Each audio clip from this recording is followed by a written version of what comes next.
এগুলো হচ্ছে অ্যাকুরেট মান বলতে পারো। ধরো তোমার কোশ্চেনে দিয়ে দিছে, দিয়ে এখন প্রশ্ন করছে এই যে দুইটা নিউক্লিয়াস আছে, এই দুইটা নিউক্লিয়াসের মধ্যে কে বেশি স্টেবল। কোশ্চেন কি, নিউক্লিয়াস দ্বয়ের মধ্যে কোনটি বেশি স্টেবল, ওকে, বা অধিক স্টেবল।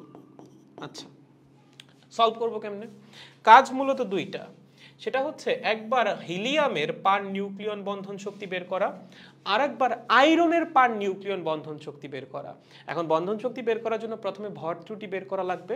তাহলে চলো আমরা প্রথমে হিলিয়ামের জন্য ক্যালকুলেশন করি। এই হচ্ছে আমাদের হিলিয়াম। আচ্ছা, হিলিয়ামের ভর ত্রুটি কত আসবে আমি একবারে ক্যালকুলেশন করি। হ্যাঁ, এখন মনে হয় তোমরা বুঝতেই পারবা। ডেল এম হিলিয়াম, হিলিয়ামের মধ্যে প্রোটন কয়টা আছে? দুইটা, তাহলে 2 ইন্টু প্রোটনের ম্যাস, নিউট্রন কয়টা আছে? দুইটা, 2 ইন্টু নিউট্রনের ম্যাস মাইনাস কি হবে? হিলিয়াম নিউক্লিয়াসের ভর, মানে মাইনাস হবে MHE। ওকে, তাহলে এখান থেকে যদি আমরা একটু ক্যালকুলেশন করি, ক্যালকুলেটর বসাইলাম, আমি আর লিখলাম না, আই গেস ক্যালকুলেটরে করা সম্ভব। 1.00727 প্লাস হচ্ছে 1.00876, ওকে, মাল্টিপ্লাইড বাই হচ্ছে 2 মাইনাস হবে হচ্ছে হিলিয়াম নিউক্লিয়াসের ভর 4.00015, কত আসে? 0.03191 AMU। ওকে, তাহলে এটা হচ্ছে আমাদের হিলিয়াম নিউক্লিয়াসের ভর ত্রুটি। তাহলে হিলিয়াম নিউক্লিয়াসের বন্ধন শক্তি কত হবে? বন্ড এনার্জি অফ হিলিয়াম কত হবে বলো? Del m helium into c squared. এখন আমরা জানি 1 AMU সমান 931.5 মেগা ইলেকট্রন ভোল্ট। সো আমরা একবার যদি ক্যালকুলেট করি 0.03191 মাল্টিপ্লাইড বাই 931.5, ওকে, এত মেগা ইলেকট্রন ভোল্ট। এটা কি? এটা হচ্ছে হিলিয়ামের বন্ধন শক্তি, ওকে, মানে পুরো হিলিয়াম নিউক্লিয়াসটার। এখন আমার কি এটা লাগবে? না, আমার লাগবে পার নিউক্লিয়ন বন্ধন শক্তি। সেটা কেমনে বের করব? হিলিয়ামের পার নিউক্লিয়ন বন্ধন শক্তি হবে হিলিয়ামের বন্ধন শক্তি ডিভাইডেড বাই হিলিয়ামের নিউক্লিয়ন সংখ্যা বা ভর সংখ্যা, মানে হচ্ছে 4। তাহলে উপরে বসবে কত? 0.03191 ইন্টু 931.5 ডিভাইডেড বাই এর ভ্যালু কত? 4। ওকে, সো যদি আমরা ক্যালকুলেট করি, মাল্টিপ্লাইড বাই 931.5 ডিভাইডেড বাই হচ্ছে 4, 7.431 মেগা ইলেকট্রন ভোল্ট। সো এইটা হচ্ছে আমাদের হিলিয়ামের পার নিউক্লিয়ন বন্ধন শক্তি। লেখো এটা কি? হিলিয়ামের পার নিউক্লিয়ন বন্ধন শক্তি, ওকে, নিউক্লিয়ন বন্ধন শক্তি। আরেকটা কি লাগবে? আরেকটা লাগবে হচ্ছে আয়রনেরটা, যে আয়রনের পার নিউক্লিয়ন বন্ধন শক্তি কত। সেম কাজটা আমাদের আরেকবার আয়রনের জন্য করতে হবে।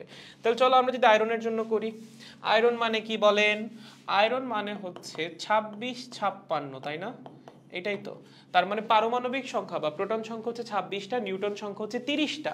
ওকে, তাহলে বলেন ওর বন্ধন ভর ত্রুটি কত হবে?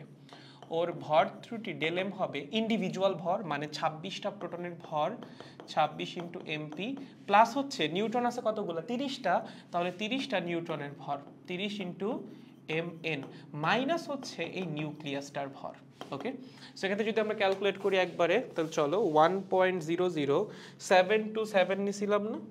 727 ইন্টু হচ্ছে 26, এটা হলো প্রোটনের ভরে গেল, আর হচ্ছে 1.00876 মাল্টিপ্লাইড বাই হচ্ছে 30। ওকে, সো টোটাল আসে হচ্ছে 56.45।